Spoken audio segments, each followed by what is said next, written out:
Son günlər ölkənin müxtəlif ərazilərində ard-arda baş verən yanğın və qısa qapanma hallarının sayı artıb. Mütəxəssislər deyir ki, həm binaların tikinti mərhələsində edilən laqeydlik, həm də sonradan aparılmayan texniki baxışlar belə hadisələrin əsas səbəblərindəndir. Elektrik və qaz təsərrüfatında normalara uyğun olmayan müdaxilələr isə riski daha da artırır.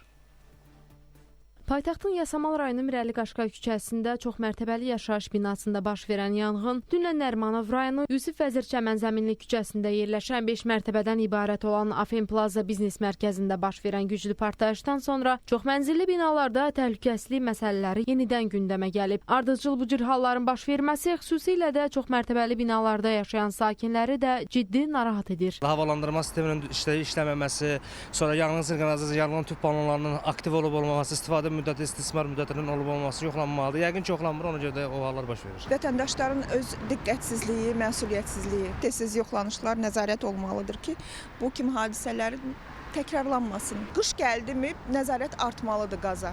Xatırladaq ki, Yasamal rayonunda çoxmərtəbəli yaşayış binasında 3 nəfərin ölümü ilə nəticələnən yanğın hadisəsinin baş verməsinə bir neçə səbəb göstərilib. Onlardan ən qüvvətlisi binanın birinci mərtəbəsində fəaliyyət göstərən restoran və klinikanın yanğın təhlükəsizliyi qaydalarının pozulmasıdır. Bax, burada söhbət insan taleyindən gedir. Tikiliş tikərkən onun əvvəlcədən qarşısını almaq mümkündür. Tikmək mümkündür, mümkün deyil. Bu əvvəlcə yoxlanmalıdır. Nə gəldi tikirlər, nə gəldi tikirlər. Baxmırlar.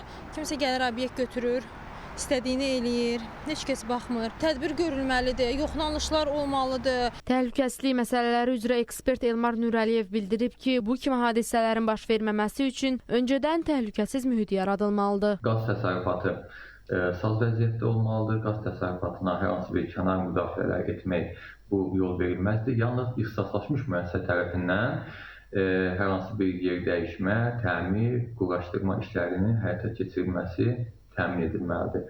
Və yaxud da elektrik təsərrüfatına dair olan tələblər mütləq standartlara uyğun həyata keçirilməlidir. Elektrik təsərrüfatına kənar müdaxilələr etmək də bu yol verilməzdir. Hər hansı bir yenidən qurma, təmir işlərinin və yaxud da nasazlığın aradan qaldırılması da ixtisaslaşmış müəssisə tərəfindən belə deyək, həyata keçirilməlidir. Ekspert bildirir ki, obyektlərdə yanğın siqnalizasiyası, təxliyə yolları, təhlükəsiz toplanış yerləri, ehtiyat su çəni, yanğın dolabları, ilkin od söndürmə vasitələri olmalıdır. Təhlükəsiz təxliyə mütləq nəzərə alınmalıdır ki, bu kimi hadisələr təlafatsız ötüşsün. Günəş Rızayeva, Diana Cəlali, Əfqan Bayramov, Space xəbər.